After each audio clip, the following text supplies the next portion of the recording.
Därför att det är ett sånt sällsynt vedervärdigt system. Att på grund av människors hudfärg döma dem till en mycket sämre tillvaro. Och det är en skam för världen så länge detta består. 90 000. Ja, det är mord på Sveavägen. Det var en slakt. Och det var en slaktare. Det var bödel som visste precis vad han ville. Han blev inte skjuten som statsminister. Han blev skjuten som privatperson.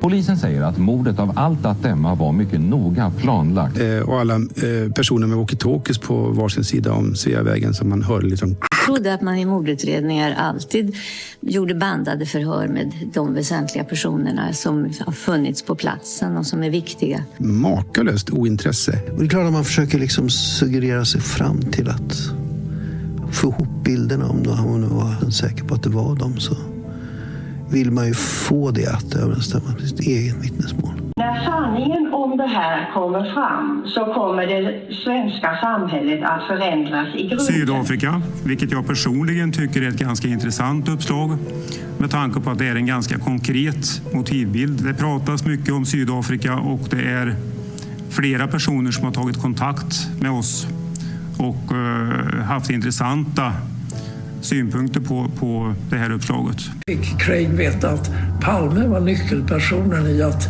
ena sydafrikanska anti-apartheidrörelsen. Det var min tanke och det har jag trott allt sedan dess. I förra delen kunde vi visa upp att mörkläggningen pågått under mycket lång tid. Viktiga vittnesmål och detaljer från mordkvällen förminskas och göms undan, medan irrelevanta uppgifter lyfts fram och ältas i all oändlighet. När det gäller att uppskatta och hedra själva vittnena finns det tydligt inga gränser alls för hur lågt man kan sjunka i mörkläggningens fotspår. Något som fortfarande pågår. Det är verkligen en skam för Sverige och världen att det får bestå. I denna del kommer vi alltså att börja runda av alla de avslöjanden som lyfts fram på denna kanal. Som många nu förstår har stort fokus i utredningen även legat på att avslöja mörkläggare.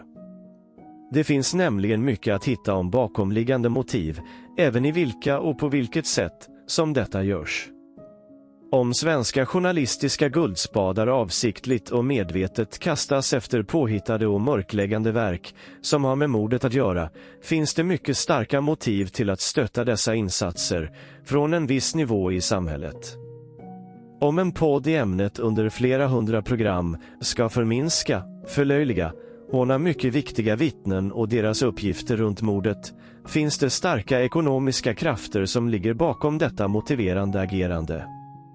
Vi har även redovisat de fruktansvärt smutsiga händelserna som Jerry Martinger varit utsatt för när han har satts dit för att sluta gräva i mordet. Det finns otroligt starka resurser som kan ligga bakom ett sådant agerande som definitivt vittnar om vilka ekonomiska möjligheter som personer har och vilken möjlighet de har att påverka samhälleliga myndigheter och institutioner för att lyckas med det. Att den svenska regeringen lägger locket på inför presskonferensen 2020 för att inte sanningen ska komma fram och sedan sliter av åklagaren Christer Petersson alla tidigare dekorationer från en lång karriär som myndighetsutövare och sätter på honom en osynligt dumstrut för att sitta och högläsa ur en fiktiv bok som sedan kostas på ordentligt för att bli en tv-serie som ska hamra in samma tröttsamma fiktiva historia om en bridgespelande reklamgubbe från Täby som svensk statsministermördare, så finns det även i det en mycket tydlig motivbild.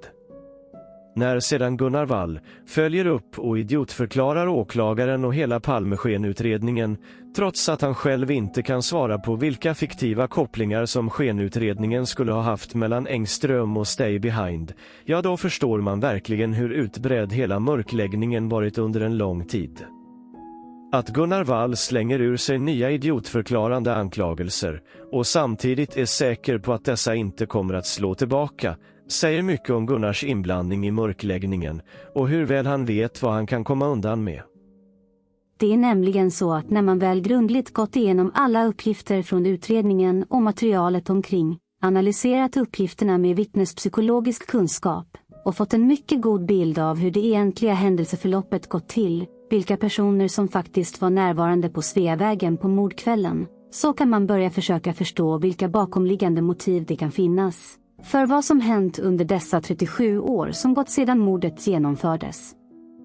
Det är när man faktiskt förstår hur statstelevisionen redan under mordnatten är delaktig i att förminska de verkliga vittnesuppgifterna och hävda att dessa uppgifter bedöms som mycket osäkra och att bilder på deltagarna i händelserna på mordkvällen ska visas upp i TV dagarna efter på ett mycket tydligt sätt för att locka in vittnen till Palmeskenutredningen för att kunna tystas ner. Det är när man förstår hur motivbilderna för ett sådant agerande verkligen tydliggör hur stort och medvetet som hela mörkläggningen har varit. Det är när Statsradion låtsas ha problem med tekniken för att fördröja larm om vad som hänt och även genomföra stora radiosändningar där alla privatspanare ska sågas vid fotknölarna. Man förstår hur inblandade hela medieapparaten är. När tidningar publicerar artiklar om att Mårten hjälpt föräldrarna vid mordplatsen och publicerar en bild på när Lisbeth skulle ha hoppat ur en bil vid Sabbatsbergs sjukhus. Det visar också på motivbilder som inte bara begränsas till politiker, regering och myndigheter, utan också involverar media i hela mörkläggningen.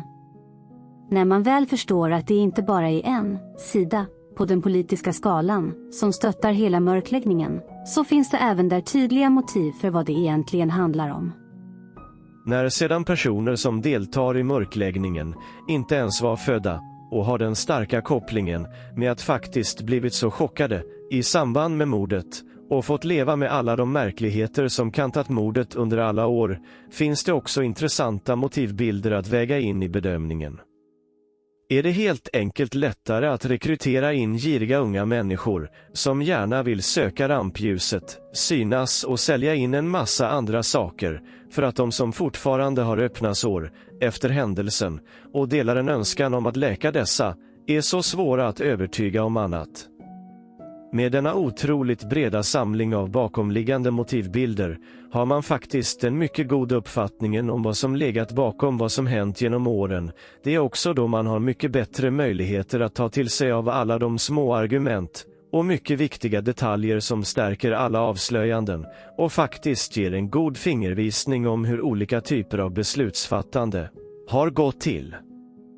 Det är här vi kommer att försöka runda av hela denna utredning. Och ni kommer att få följa med på den delen också.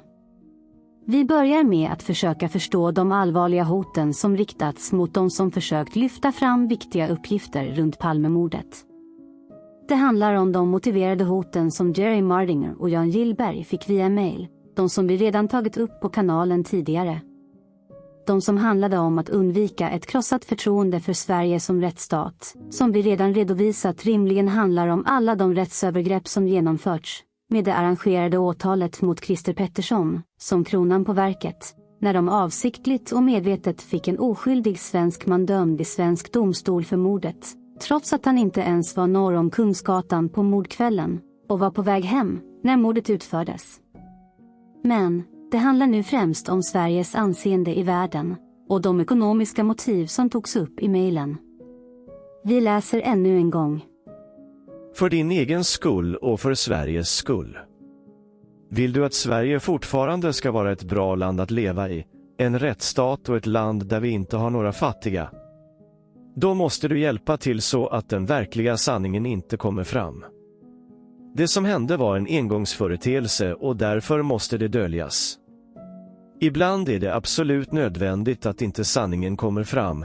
I det här fallet hade sanningen skadat Sverige och Sveriges anseende i hela världen och inte minst tilltron till svenska myndigheter.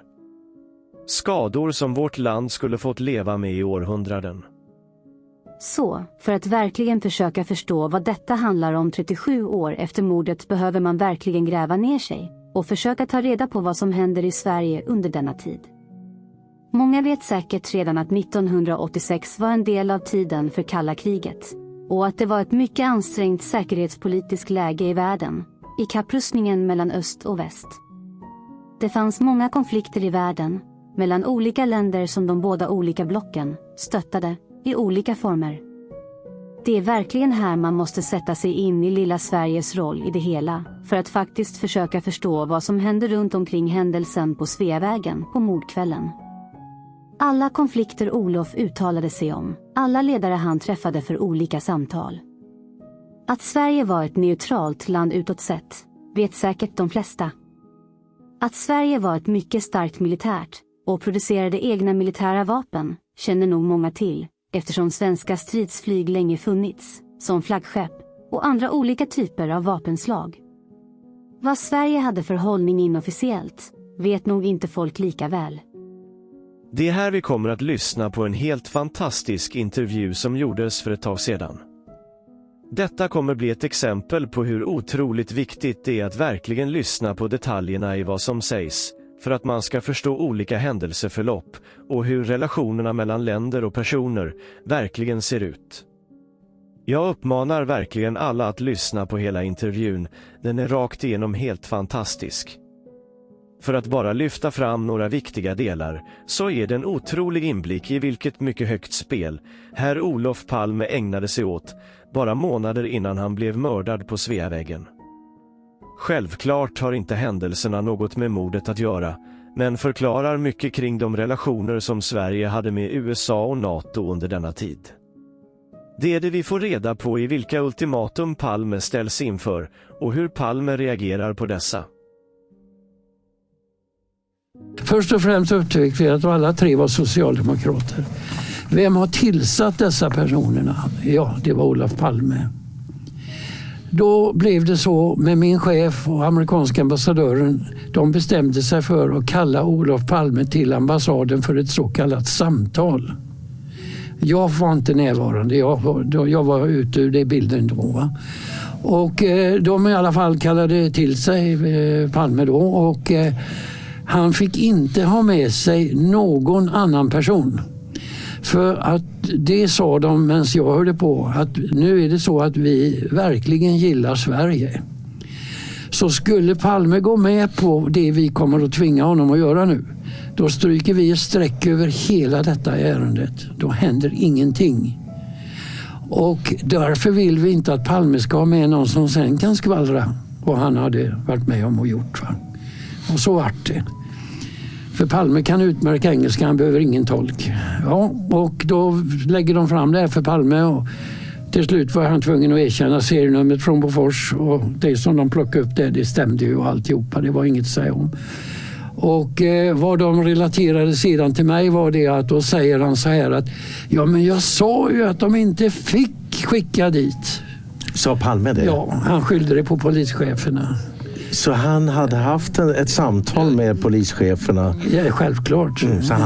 Så bilden som kom fram var att han sannolikt kände till de här affärerna? Ja, det är klart det var han som gav order om att det skulle skickas, att det skulle startas detta bolaget i Sverige, och svenska rikspolischefen kände säkerligen mycket väl till malaysiska rikspolischefen. De hade säkert träffats på något sätt.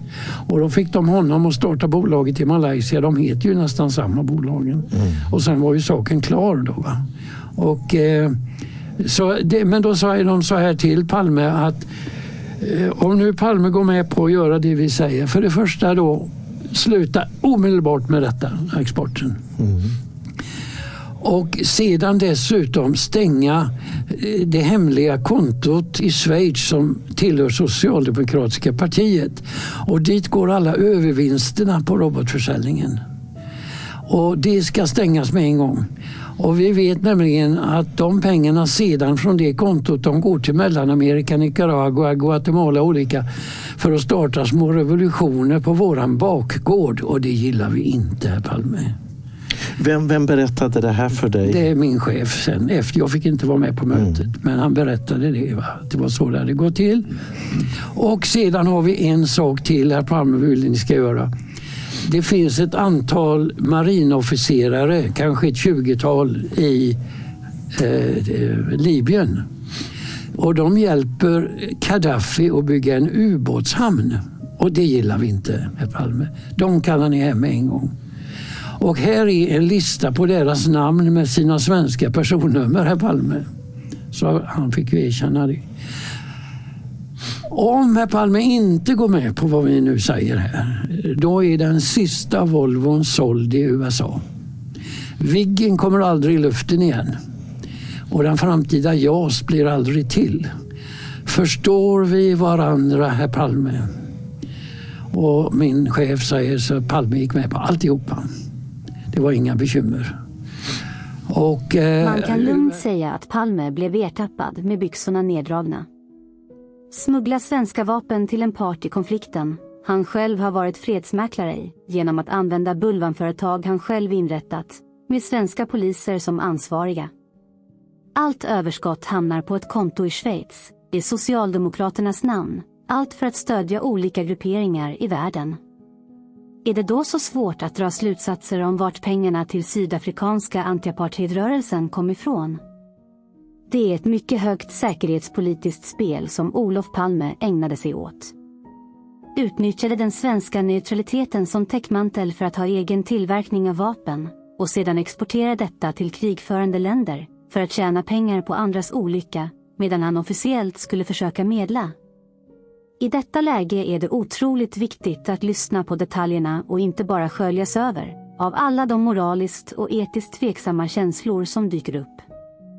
Det handlar alltså om att Sverige har komponenter i sina vapen som kommer från USA. Det är det som ställer till det för amerikanerna och deras regelverk. I själva hoten förstår vi då också vad USA har för hållhakar på Sverige för att få igenom sina krav på att Palme slutar med detta. Det handlar alltså om att inga fler Volvobilar ska säljas i USA. Det handlar om att svenska militärflygplan inte längre kommer att kunna lyfta eller utvecklas. Säger inte det verkligen mycket om vilken beroendeställning Sverige har till USA och NATO, både militärt och ekonomiskt? Kan inte svaret på argumentet, det ekonomiska välmående landet Sverige, finnas i just dessa argument?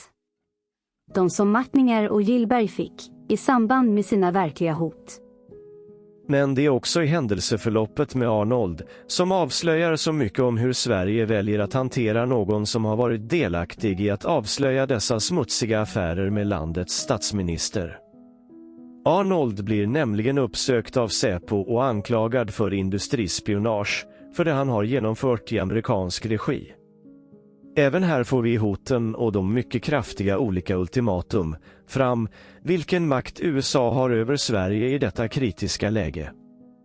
Det avslöjar även att det som Arnold här lyfter fram i sina händelser stämmer mycket väl in på verkligheten. Att USA till och med förser Arnold med diplomatpass visar verkligen att Sverige inte har någon möjlighet längre för att kunna ge sig på Arnold. Vi lyssnar. Men då hade de sagt till Palme, den här gången så måste du ha 2 medlemmar ur din regering med dig när vi pratar med dig. Nu skulle den inte hållas hemligt längre som förut då, va? Nu var liksom, de sa nu är det kört för honom. Nu ska de få reda på vad som har hänt. Så de relaterade hela ändå. Och du gjorde som vi sa. Men så ordnade du med att Säpo efterlyste för industrispionage våran exportkontrollant. Detta är ju internationell lag, helt förbjudet och allting. Och är det nu så att du inte gör vad vi säger i detta fallet, då träder Sveriges svartlistning, samma som Iran och Libyen, i kraft inom 2-3 timmar. För inom 2 timmar så ska vi här på detta kontoret till detta faxnumret här ha ett faxbrev underskrivet av både Palme, regeringen och svensk myndighet, vad det nu kan heta som har med sånt här att göra.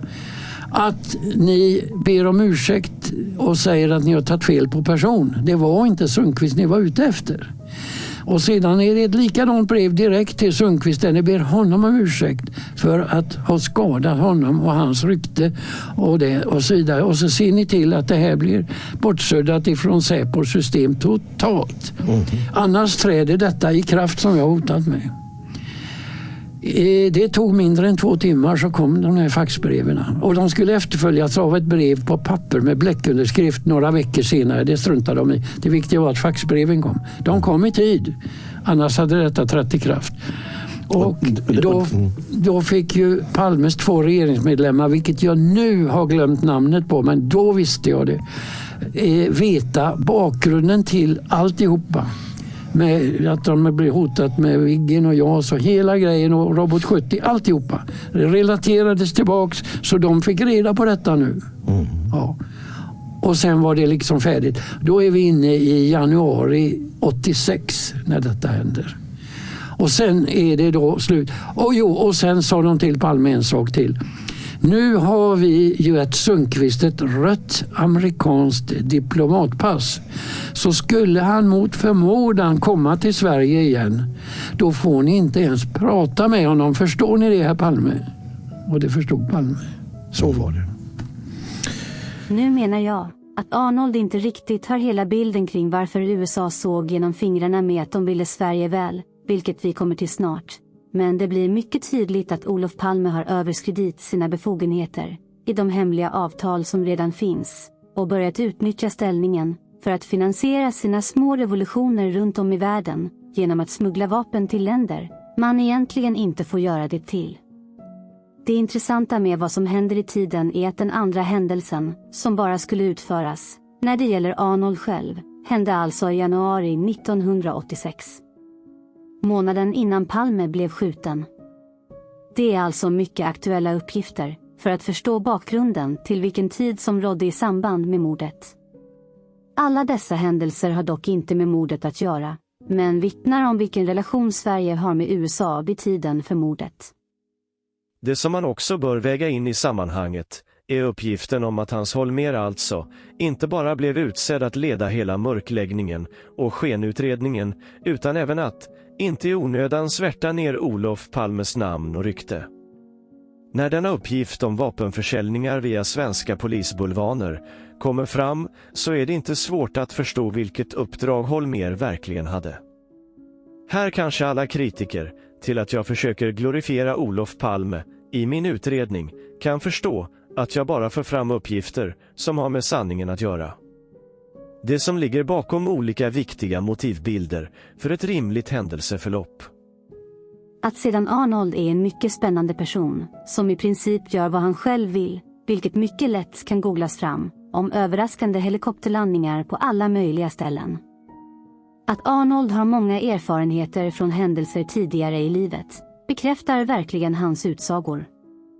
Men det viktiga är att Säpo försökte att tysta honom, men att då röt amerikanerna ifrån och skyddade Arnold så till den grad att Sverige bara kunde lämna honom i fred.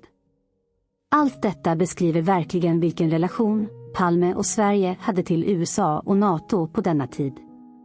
Vi har redan redovisat att tidigare Säpo-chefen Carl Persson var delaktig i Stay Behind, vilket just Olof Frånstedt har intygat i sin bok. Så, en möjlig koppling mellan Olof och Carl Persson kan ha varit den topphemliga Stay Behind-organisationen. Det är nu vi även behöver fördjupa oss i Sveriges mycket fiktiva skenneutralitet som Sverige ägnade sig åt under kalla krigets dagar. Den har till och med ifrågasatts under en lång tid. På samma sätt som att Palmemordet har skengranskats i otaliga pinsamma fiktiva kommissioner, så har även Sveriges neutralitet skengranskats på samma sätt. Med samma mönster. Det har alltså varit granskningar runt den svenska neutralitetspolitiken som inte heller hittar några problem med Sveriges hållning i världen. Trots att Olof Palme uppenbarligen sålde Boforsvapen till Iran via Bulvan-företag med svenska före detta Säpo-chefer inblandade i Stay Behind-organisationen som bulvaner. Sverige tjänade alltså stora pengar på att exportera vapen till olika länder i världen på mycket tveksamma moraliska och etiska sätt. Det finns även uppgifter om att Irak visste om att Iran hade svenska vapen och att de klagade hos Palme om det. Vilket Palme var mycket väl medveten om. Det är nämligen här vi måste förstå hur den svenska neutralitetspolitiken egentligen såg ut på den här tiden. Vi måste också förstå hur mörkläggande Sveriges regeringar har varit om allt detta genom åren. Det är nämligen här vi förstår den bakomliggande motivbilden till varför det har varit locket på runt händelserna på mordkvällen och att det från politiskt håll har funnits en långtgående enighet om det. Allt följer samma mönster med skengranskande kommissioner som staten skriver direktiven för och sedan hävdar att allt bara är granskat och klarlagt.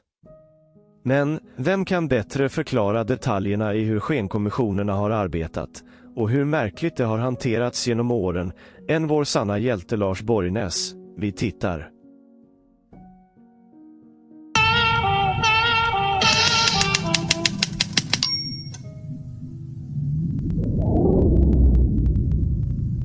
Lögnerna om den svenska neutraliteten, mystiken kring ubåtskränkningarna och frågetecknen runt utredningen av mordet på Olof Palme, det är dimbankar i det svenska samhället. Alla har de granskats av kommissioner, utsedda av regeringen för att som det heter vända på alla stenar och ta fram sanningen. Men är det sanningen som kommer fram? Är det ens meningen att den ska fram?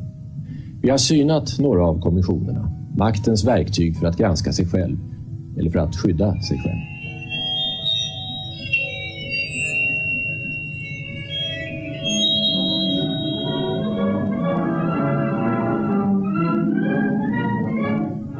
En självklar sanning under efterkrigstiden var att Sverige var neutralt. Sverige stod utanför alla militära allianser för att kunna vara neutralt i ett eventuellt kommande storkrig. Så sades till svenska folket och till omvärlden.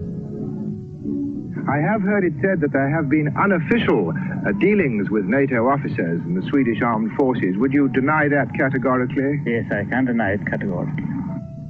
Men den här bilden var falsk. I början på 90-talet kom uppgifter fram om att Sverige i hemlighet samarbetat med NATO och förberett sig att ta emot militär hjälp i krig. Bland annat hade det upprättats en fast radiolänkförbindelse med NATO i Europa och landningsbanor hade byggts ut för att passa det tunga amerikanska bombflyget. Hade svenska folket grundlurats i alla år om neutraliteten. 1993 tillsattes en kommission för att syna vilka förberedelser Sverige gjort för att ta emot hjälp i ett krigsläge. Den kom att ta fram en flik av sanningen. Jag tror folk begriper att man ska vara lydig mot de regler man har fått.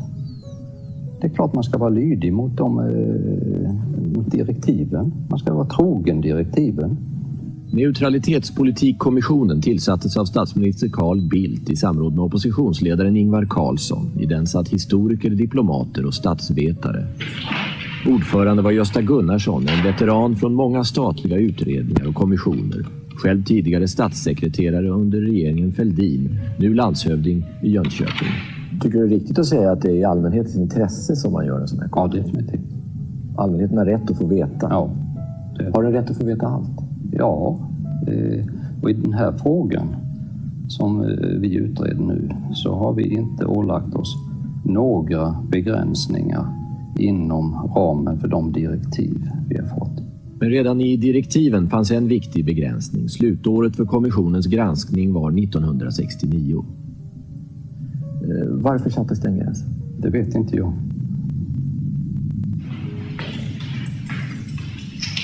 Ola Thunander är specialist på nordisk säkerhetspolitik. Enligt honom utvidgades Sveriges hemliga militära samarbete med väst efter 1969. Det kan vara en förklaring till att kommissionen inte skulle gå längre än så. Det är för komplicerat att ta upp, helt enkelt.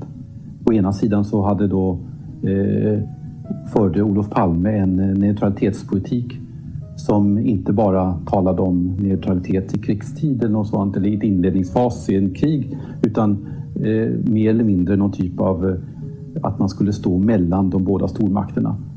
Och den för att skapa förtroende för den så att säga krigstida neutraliteten. Den svenska neutralitetspolitiken ska bära orubblighetens prägel. Man ska kunna lita på den alliansfria svenska linjen. Samtidigt så var det ett militärt samarbete som sannolikt gick längre under 70- och 80-talet än vad det hade gjort under 50-60-talet. Så att det var ett oerhört glapp mellan de här olika sidorna. Och den problematiken, den tror jag inte man ville röra i helt enkelt.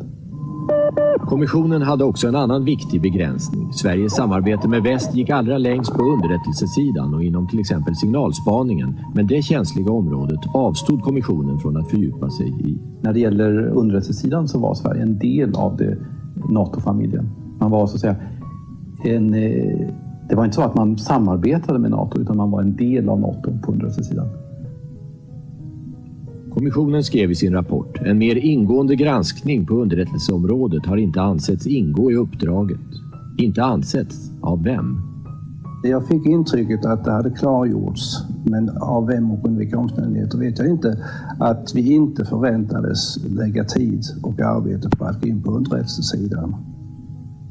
Varför valde ni bort underrättelsesidan? Ja, vi har inte valt bort den, vi har redovisat översiktligt detta. Men detta var ju inte huvudsaken för oss, utan det var ju att redovisa mottagandet av militärt bistånd. Om man tittar på en sån sak som den signalspanande DC-3, och den hade för sig för någonting efter Baltikums kuster och samlade in strategisk information. Och den gick mer eller mindre regelrätt vidare till främmande makt, så måste man allvarligt ifrågasätta om inte det också kunde ha avgörande betydelse för en, så att säga, tyst eller en öppen allians, vad det nu handlar om för någonting, som då står i direkt motsats till neutralitetspolitikens grundläggande principer. Så du menar att för att kunna bedöma om sån här nära samarbete på underrättelsesidan ledde till något åtagande i krig, så måste man först ta reda på vad det var för underrättelsesamarbete? Ja, man måste ju framförallt ha en öppen hållning. Underrättelsefrågorna ska vara med och förmodligen stå i första rummet. Va? Samtidigt så kan ju samarbete på underrättelsesidan utgöra en förberedelse för att ta emot hjälp i ett krigsläge. Ja, det är möjligt, men vi har gjort vår huvuduppgift och den har vi verkställt, och det har vi gjort på ett bra sätt. Det är klart att hela bilden av den svenska politiken skulle bli mer nyanserad, mer mångfacetterad om vi hade haft med underrättelsesidan. I sin rapport bekräftade kommissionen att Sverige gjort vissa förberedelser för att ta emot militär hjälp från väst, men den fann att regeringen i huvudsak gjort vad en ansvarskännande regering borde göra. Men genom slutåret 69 och att underrättelsesidan inte granskades närmare undvek man att komma in på de mest brännbara delarna av västsamarbetet. En kommission är ju då inte, den ska liksom inte gå in på alla, så att säga, all sanning, utan den ska gå in, den ska återupprätta ett förtroende inom befolkningen för den förda politiken. Och det tror jag att man, så att säga, i viss del lyckades med på det här sättet. Enligt Ola Thunander var det kanske inte någon slump att kommissionens rapport, som innehöll en lagom bit av sanningen, kom bara 9 månader före EU-omröstningen. För ett EU-inträde så var det också nödvändigt att förbereda den svenska befolkningen på att det här inte var ett så stort steg, och att man på det sättet genom den här kommissionen kunde markera att Sverige hade varit mycket nära väst hela tiden under hela efterkrigstiden. Och därmed så var steget in i EU, så att säga, snarare ett steg söderut än ett steg västerut. Hade det någon betydelse, tror du, att EU-omröstning stod för dörren och att neutralitetsbegreppet, så att säga, skulle avdramatiseras, att man skulle visa att vi hade haft redan ett samarbete med väst? Det är en tanke. Tror du det var följden av den här utredningen? Nej, jag tror. Mycket viktigt att förstå hur svenska granskande kommissioner bara gjort skengranskningar för att lugna och trygga folket, att allt är i sin ordning. Men märkte ni en mycket viktig text i en artikel som visas upp i reportaget? Det visade sig alltså att Sverige hade en direktlinje till NATO i händelse av krig som gick raka vägen till, just det, Wiesbaden. Ni kommer väl ihåg NATO-högkvarteret, som råkade vara väldigt behjälpliga till Palmeskenutredningen, med alla möjliga olika saker direkt efter mordet, trots att svenska experter ropade högt och erbjöd sina tjänster för att hjälpa till att lösa mordet. Är det inte väldigt avslöjande hur nära Sverige stod NATO då? Är det inte uppenbart även för er att det handlade om en mörkläggning av en stay-behind-operation på mordkvällen? Lite senare i programmet dyker det upp en väldigt kritisk person som verkligen förklarar hur problematiskt allt arbete varit med att just granska Palmeutredningen. Som ni vet som följt min kanal, så är det samma person som var mycket intresserad av min utredning innan alla former av kontakt bara upphörde och totalt tystnade. Resultatlösa polisutredningen. Vilken egenskap är viktigast för dig och för kommissionens ledamöter när ni går in i det här jobbet? Det är att arbeta med förtroende. Att omvärlden uppfattar det här som seriöst och förtroendefullt. Men genom det sätt kommissionens arbete lades upp på riskerade den att komma fel och att gå i samma fällor vi sett andra kommissioner råka in i. Inga-Britt Ahlenius är generaldirektör för Riksrevisionsverket och ledamot i kommissionen. I mars i år skrev hon ett brev till ordföranden Marjasin där hon pekade på att kommissionen så som den arbetade riskerade att drunkna i materialet och på samma sätt som den senaste ubåtskommissionen fastna i enskildheter och inte se den totala bilden. Man skulle kunna likna det till vid att om vi har ett stort skogsområde som ska kartläggas så startade man genom att räkna varje träd och sen fann vi att här finns 1 miljon träd men vi vet ingenting om hur terrängen ser ut och vilka djur som finns där och vilka betingelserna är för skogsbruk och så vidare. Va? Alltså måste det finnas ett helikopterperspektiv på den här stora utredningen. Vi måste attackera de här 500 000 textsidorna på ett sätt som gör att vi får en överblick och kan lyfta oss ur bruset av information som finns. För att vara tillspetsad så är det att det är ointressant om vi granskar om polisen har gjort fel saker på ett korrekt sätt. Vi måste se efter om polisens strategiska vägval där man inriktar sig på en typ av spaning har varit väl underbyggt. Vilken var motbilden i en sån situation till exempel? Vad var alternativen? Menar vi att polisen har värderat och har man fog för att driva spaningen i en riktning istället för att följa ett annat spår? I de senaste åren har man ju valt att helt inrikta sig på en ensam gärningsman. Är det ett sånt vägval som ni ska granska? Jag menar att det är ett typiskt vägval för att då granska vad har polisens argument och motiv varit för att inrikta sig spaningsarbete just på det här området och vad har alternativen varit? Även denna gång rekommenderar jag att man tittar på hela programmet för att verkligen förstå hur svenska granskningar av kommissioner inte är att lita på, utan det finns politiska bakomliggande motiv med alla och ofta göms detta i de snäva direktiv som getts som uppdrag, eller så ger inte rapporten svar på det som verkligen varit uppdraget. Att neutralitetskommissionens begränsningar att bara granska den svenska neutraliteten fram till 1969 blir man riktigt nyfiken på och till slut hittar man en mycket rimlig förklaring kring det som knyter an till det Arnold Sundqvist var med om. Det är nämligen så att 1969 blir Olof Palme statsminister. Och det är nu vi börjar komma fram till att knyta ihop hela den här säcken. Här kommer nämligen det allra viktigaste boktipset för den som är intresserad av att förstå en 37 år gammal mörkläggning av Palmemordet. Det är här vi kommer att få reda på hur tätt samarbetet mellan Sverige och NATO var redan under tiden efter andra världskriget. Det är även här vi kommer att utmana Gunnar Walls pinsamt framkrystade fallskärmsjägarspår som förklaring till att ligga bakom mordet på Sveriges statsminister. Boken heter Den dolda alliansen av Mikael Holmström. Min uppmaning är att verkligen lägga pengarna på denna bok istället för Gunnar Walls påhittade verk. Det är en helt fantastisk bok som i detalj förklarar hur nära samarbete som Sverige hade med NATO redan under kalla krigets dagar. För att verkligen förklara hur nära det var så listar vi några citat från boken. Vi börjar med hur skillnaden mellan vad folket skulle tro och vad som egentligen var fallet när det gäller neutraliteten. På sidan 22 läser vi: Vad skulle vi som svenskar tro på? Broschyrens första besked var 1989 glasklart och entydigt. Den svenska linjen sammanfattades i 4 meningar. Vi vill alla att Sverige ska vara fritt och självständigt och att vi ska ha fred. Därför har vi inte något militärt samarbete med andra länder i fredstid.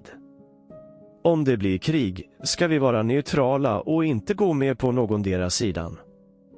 Det är viktigt att andra länder tror på att vi vill och kan vara neutrala. Men det var bara den första meningen som var sann. Verkligheten bakom neutralitetspolitiken var, som jag kommer att visa, långt mer komplicerad än vad vi svenskar fick reda på då och än idag fått veta. Jakten på sanningen ett stort pussel. Officiellt gällde alltså alliansfrihet i fred, syftande till neutralitet i krig. Efter det kalla kriget har det kommit uppgifter från enskilda forskare, journalister och diplomater som gett en annan bild av ett Sverige som i hemlighet samarbetade med väst. I alla länder finns det en skillnad mellan vad som sägs, retoriken, och vad som verkligen görs, handlingen. I Sverige har detta avstånd varit osedvanligt stort. Neutralitet är än idag ett positivt laddat ord. Begreppet är en del av vår självbild. Det har varit en framgångsrik politik. Men ord och handling stämde inte alltid överens. När arkiven öppnades i slutet av kalla kriget, kring 1990, så kom det fram allt fler uppgifter om att neutralitetspolitiken varken varit så fast eller konsekvent som svenska folket fick veta när det begav sig. Omprövningar var och är smärtsamma. De nya rönen har väckt indignation, obehag eller rent av motstridiga och ibland häftiga känslor. Kalla krigets verklighet, med dess kontraster mellan vad Sverige sade och gjorde, blir därför kontroversiell. De nya rönen har tvingat fram 2 större, offentliga utredningar om säkerhetspolitiken under kalla kriget. Den första utredningen gjordes av Neutralitetspolitikkommissionen som blev klar 1994 och utredde Tage Erlanders regeringstid, alltså fram till 1969 då Olof Palme blev statsminister. Betänkandet om kriget kommit. Förberedelser för mottagande av militärt bistånd 1949 till 1969 visade att om neutralitetspolitiken hade misslyckats och Sverige dragits in i ett storkrig mot Sovjetunionen så var målet att försvara sig tills hjälp anlände från västmakterna i NATO. Sverige hade byggt ut flygplatser som även kunde ta emot allierat bombflyg och gjort andra förberedelser. Man räknade med att västmakterna skulle angripa sovjetiska flygbaser och hamnar. Kommissionen fann också att USAs president Dwight Eisenhower 1960 antagit en policy att hjälpa Sverige militärt om vi angreps av Sovjetblocket. Kommissionen ansåg att det hade varit oansvarigt att inte förbereda mottagande av hjälp. Men den kritiserade också statsminister Erlander för att 1959 medvetet ha gett en felaktig bild, på ren svenska, ljugit, inför riksdagen om västförberedelserna. Men kommissionen talade inte om allt den fått reda på. 1998 gick jag systematiskt igenom dess efterlämnade arkiv. Där fanns en lång rad uppteckningar av vad nyckelpersoner hade sagt. Av dem framgick att den svenska marinchefens krigsplacering inte var i Sverige. Uppgiften var istället att upprätta ett exilhögkvarter hos NATOs stormakter Storbritannien eller USA, beroende på det politiska läget. Regering och kungahus skulle komma efter. Dessutom framkom uppgifter om att en inre kärna av S-regeringarna tidigt skulle ha begärt hjälp från väst, kanske redan innan neutraliteten brutits. Uppgifterna publicerades i artikelserien Den dolda alliansen 1998 i Svenska Dagbladet. Den väckte kraftiga reaktioner. Folkpartisten Carl B. Hamilton talade om Socialdemokraternas lögn och falskspel och krävde en utredning av åren efter regeringen Erlander. Kraven fick ökad styrka efter min artikelserie Sverige i NATOs ögon 1999, som visade på samband mellan NATOs och Sveriges försvarsplaner. Statsvetarprofessorn Kjell Goldman ansåg att regeringarna visserligen hade haft en svår balansgång, men de hade brustit i öppenhet mot medborgarna som inte vetat om vilken politik som bedrivits i deras namn. Från demokratisk synpunkt är bristen på adekvat information till medborgarna en katastrof, kritiserade Goldman. Sverker Åström, som själv hade varit UD:s högste tjänsteman under 1970-talet, reagerade häftigt på bägge artikelserierna, men kunde inte påvisa några sakfel. Att undersöka neutralitetspolitiken var nationell masochism och ogrundat självplågeri, ansåg han. Även den tidigare statsministern Ingvar Carlsson var indignerad och slog an samma sträng som Sverker Åström. Neutralitetspolitiken var utsatt för förtal, skrev han i boken Ur skuggan av Olof Palme. Det här är mycket intressant. Först fanns det alltså ett stort glapp mellan vad vi folket fick reda på och vad de styrande i landet ville att vi skulle tro. När väl Mikael publicerar artiklar i ämnet svarar personer med att det handlar om förtal. Förstår inte ni att, när det just kommer ifrån ledande socialdemokrater som Ingvar Carlsson och Sverker Åström, så ger det till och med legitimitet och belägg åt det som Mikael för fram. Sverker Åström som var delaktig från UDs sida i Palmeskinutredningen och Ingvar Carlsson som såklart var en del av mörkläggningen direkt efter mordet. Det är nämligen ambitionen med hela boken att klargöra vad som gällde för Sverige under de sista åren under kalla kriget, mellan 1974 till 1989. Mikael har gjort ett otroligt arbete i arkiven och i sina samtal med olika personer.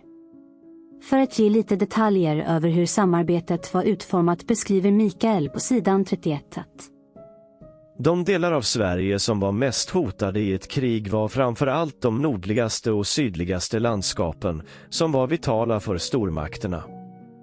På Nordkalotten skulle ett gemensamt försvar, enligt planerna, inte följa nationsgränserna utan där lämnade Sverige fritt fram för NATOs flyganfall. På marken fanns en lucka för förband från NATO. I södra Sverige planerades ihop med NATO-grannen Danmark en spärrning av Öresund i strid med neutralitetspolitik och traktat. Minfälten gick i krig in på det andra landets territorium. Det fanns också en skiljelinje genom södra Östersjön som i krig separerade NATOs ubåtar från svenska. Den praktiska hanteringen av ubåtar i krig testades i krigsspel med danskarna. Svenska krigsförberedelser innebar att även svenska ubåtar uppträdde offensivt och ibland kränkte Sovjet, en hittills inte uppmärksammad dimension i svensk ubåtsdebatt.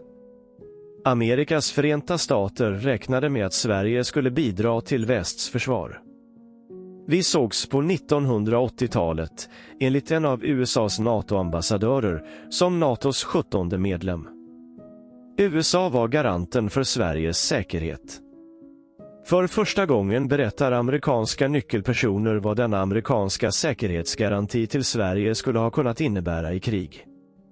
US Air Force skulle ha landat på svenska flygbaser inom 6 till 8 dagar. Sverige var ett land som också var insatsområde för US Marines. Norrland och Skåne var områden där marinkåren kunde ha landsats, inklusive dess flygstridskrafter. Vidare kommer på sidan 36 en intressant mening. Under det kalla kriget sågs Sveriges militära försvar som en fästning och det låg då i NATOs intresse att hjälpa oss. Med tanke på att 2 av NATOs medlemmar ligger precis bakom Sverige i förhållande till Sovjetunionen, så fanns det ett mycket stort stöd även ur det hänseendet. Förstår ni nu hur sammansvetsat som Sverige var redan under kalla krigets dagar? Vi var i princip redan den 17:e medlemmen i NATO, trots att vi utåt skulle ha den officiella neutrala hållningen. Med tanke på Olof Palmes mycket förkastliga metoder att sälja vapen till krigförande länder via bulvaner, samtidigt som han officiellt skulle medla i konflikter, så tydliggör allt detta hur högt Olof Palme spelade i världspolitiken på denna tid. Här kommer såklart många frågor kring, hur mycket visste andra om allt detta? I partiet? I regeringen? Hade resten av partiet tappat kontrollen på vad Palme faktiskt höll på med? Men någon kanske undrar vad detta har att göra med Palmemordet. Svaret är mycket. Det finns nämligen en incident som Mikael beskriver om, som handlar just om vad en mycket högt uppsatt militär gör på mordnatten. Vi läser på sidan 37. Nästan alla svenskar som levde 1986 minns vad de gjorde när de fick höra att statsminister Olof Palme mördats. Mycket har skrivits om det kaos som utbröt i mördarjakten. Men få veta att mordet också nära på aktiverade en topphemlig svensk planering inför ett storkrig. Det alliansfria Sverige var redo att söka hjälp på andra sidan Atlanten, och supermakten USA. När mordet inträffar pågår det kalla kriget för fullt, ett spänt tillstånd av icke-fred och icke-krig. Det har rasat i närmare 40 år och är en global kraftmätning mellan öst och väst. Huvudmotståndarna är Sovjet och USA i en kamp om vilket samhällssystem som ska styra världen, kommunism och planekonomi eller demokrati och kapitalism. I Europa skär järnridån med taggtråd och Berlinmur tvärs genom kontinenten. Sveriges läge i norr gör att vi täcker halva frontlinjen mellan Warszawapakten i öster och NATO i väster. Vårt land bedriver officiellt neutralitetspolitik enligt formeln alliansfrihet i fred syftande till neutralitet i krig. Men de senaste åren har det blåst kalla krigsvindar över landet. Inom både NATO och Warszawapakten pågår en militär kapprustning utan motstycke, även i norra Europa. Sverige har 2 gånger, 1981 och 1983, protesterat mot Sovjet för ubåtskränkningar. I riksdagen där själva enigheten om vår säkerhetspolitik tidigare haft ett egenvärde rasar istället uppslitande strider mellan blocken. En huvudaktör är statsminister Olof Palme, tillika den nordiske politiker som är mest känd ute i världen. Nu har Sveriges statsminister skjutits ner på öppen gata. Olof Palme kör snabbt i ambulans den korta sträckan till Sabbatsbergs sjukhus. Men hans liv går inte att rädda, han dödförklaras strax efter midnatt den 1 mars. Mikael skriver lite senare. Klockan 01.30 är det överbefälhavaren Lennart Ljung som får telefonsamtal hem. Vakthavande befäl vid försvarsstaben berättar att Palme är mördad. ÖB kör omedelbart upp till försvarsstaben. Det är oklart om det är en eller flera gärningsmän. Ljung ger order om att kalla in chefen för operationsledningen och kontrollera försvarets beredskap i Stockholmsområdet. Vid varje förband finns minst 10-20 värnpliktiga soldater i beredskap som nu väcks och får skarp ammunition till sina vapen. Ordern är att tills vidare stanna där de är. ÖB ringer flera samtal till nyckelpersoner i regeringskansliet och talar om att han finns redo på sitt tjänsterum. Försvarsdepartementets statssekreterare tänker vara kvar i hemmet. Försvarsminister Roine Carlsson, S, är på väg till regeringssammanträdet. Ljungs kontakt med UD verkar gå bättre. Försvaret sänder en helikopter till Idre för att snabbt hämta hem utrikesminister Sten Andersson. ÖB går igenom ett antal möjliga åtgärder med vakthavande chef för operationsledningen, men finner att mer omfattande militära åtgärder inte behövs. Klockan 05.45 inställer sig Ljung på försvarsdepartementet och möter försvarsminister Roine Carlsson som kommer från regeringens nattliga sammanträde. Den korrekte Ljung noterar i dagboken ministerns klädsel, fortfarande i stövlar och fritidskläder. Roine Carlsson berättar för ÖB att regeringen av polisen fått veta att 2 män deltog i mordet. Ingvar Carlsson blir ny statsminister. Vi diskuterade eventuella åtgärder från Försvarsmaktens sida. Försvarsministern ansåg att något ytterligare inte borde göras nu. Men uppenbarligen är ingen helt säker på vad som sker, mer borde inte göras nu. Ljung noterar att han är kvar hos ministern till fram emot 8-tiden. Vad som inte står i Ljungs dagbok i krigsarkivet är att han får ännu ett ovanligt telefonsamtal, denna gång när han är tillbaka på försvarsstaben där det är flaggning på halvstång. Samtalet kommer från viceamiral Per Rudberg som hade gått i pension som marinchef 2 år tidigare, 1984. När Per Rudberg ringer är han inte i hemmet på Värmdö, utan på besök hos sin son i Västervikstrakten. Nyheten om att Palme hade skjutits fick familjen först via morgonnyheterna. Men Per Rudberg reagerar direkt och ringer överbefälhavaren. Jag kontaktade Ljung och sade, om det behövs är jag klar, minns Per Rudberg. Endast överbefälhavaren Lennart Ljung och en handfull höga politiker känner till vad detta korta besked innebär. En av dem som visste var den mördade statsministern Olof Palme. Han var fullt informerad om att Sveriges marinchef inte har sin verkliga krigsplacering i Sverige. Den är istället hos en av NATO:s 2 stormakter, i Storbritannien eller USA, beroende på det politiska läget. Rydbergs hemliga krigsuppgift var då att lämna landet så fort ett hotande läge uppstår. Särskilt i gråzonen mellan fred och krig gäller det att agera snabbt för att bli den första högre svenska företrädaren på plats hos stormakten.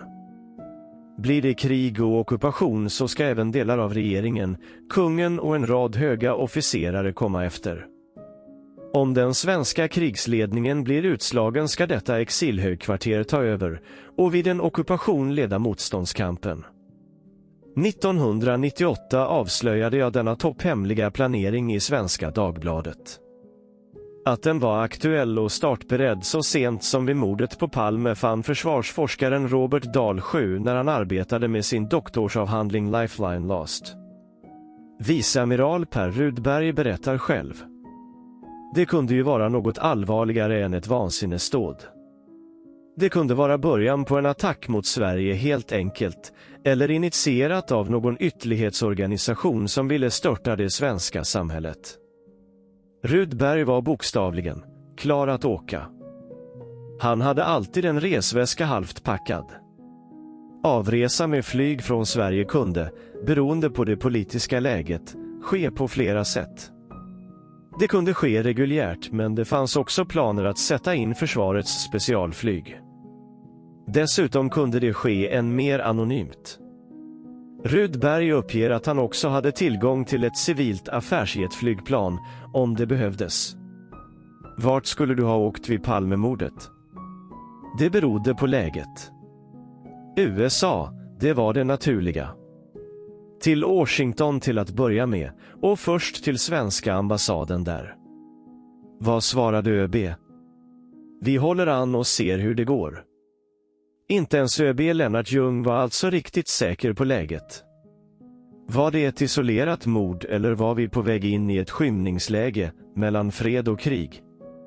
Att Sverige i så fall snabbt hade sänt en hög officer till USA har varit i stort sett okänt till nu.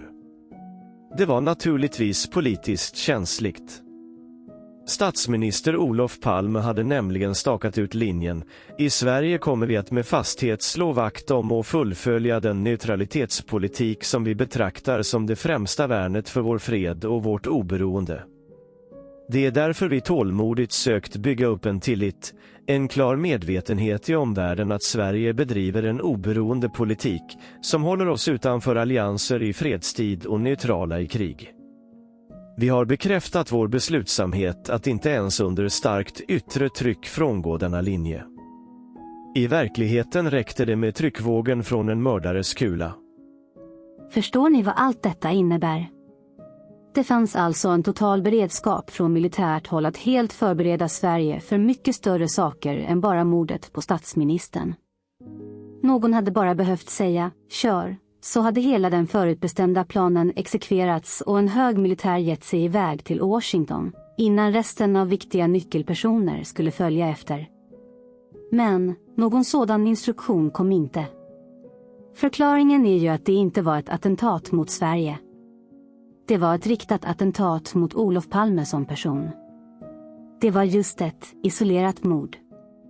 Det var han som hade sett till att den sydafrikanska anti-apartheidrörelsen fick enorma summor med pengar i kampen mot regimen.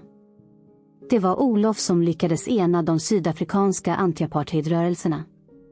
Det var Olof Palme som uppmanade världen till att bojkotta sydafrikanska regimen. Det är därför som den blivande statsministern Ingvar Carlsson bara tar en taxi in till stan.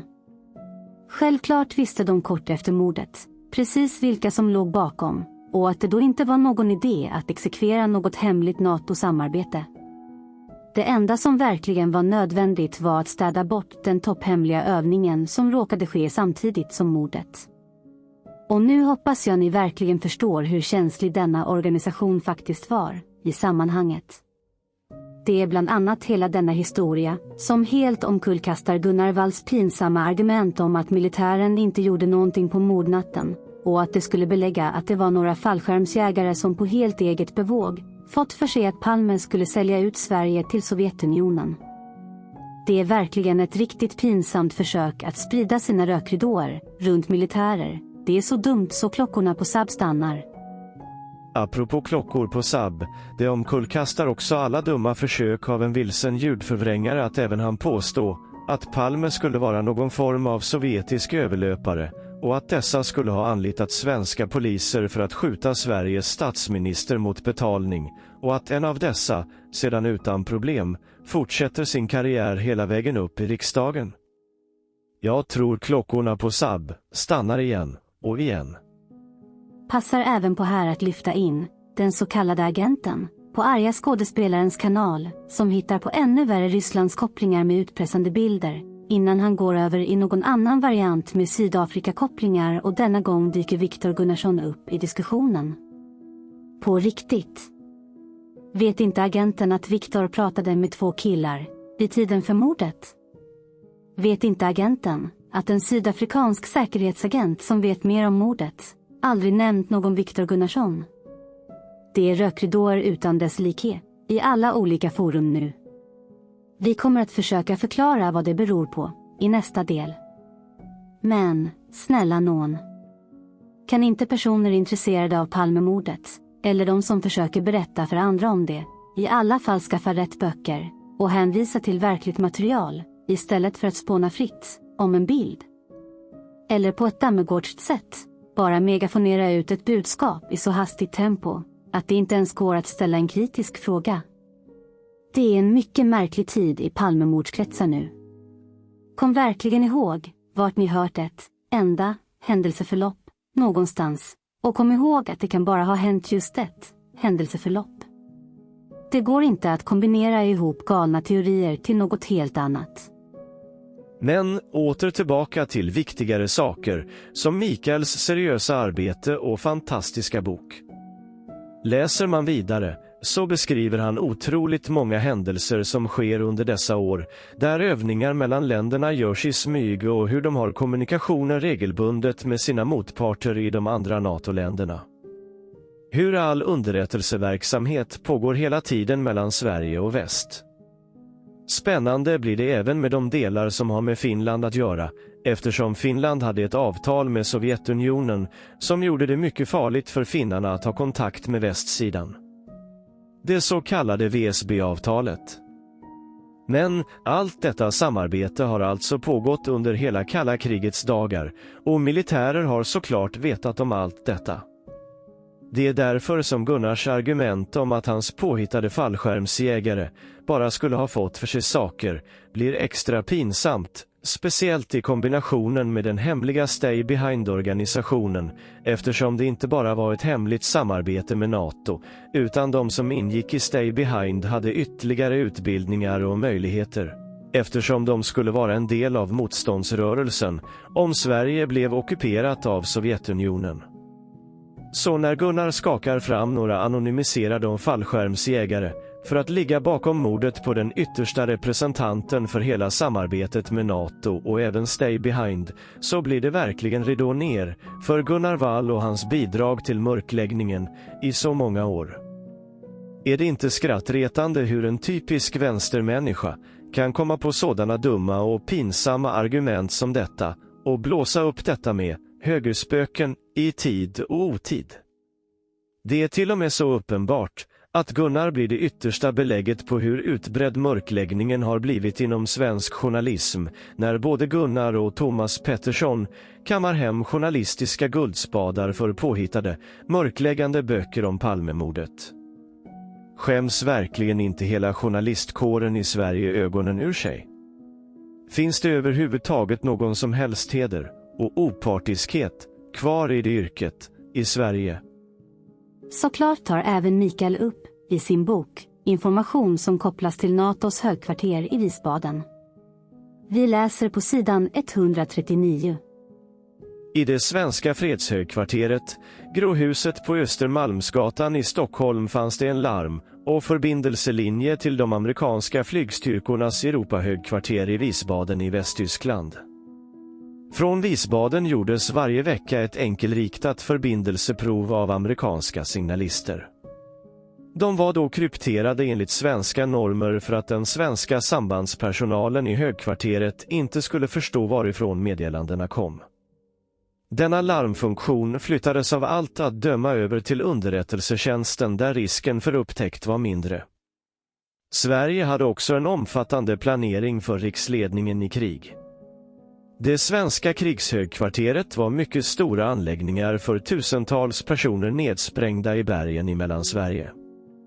Denna underjordiska och kärnvapenskyddade utpost för rikets politiska och militära ledning kallas av de som känner till den för zonen.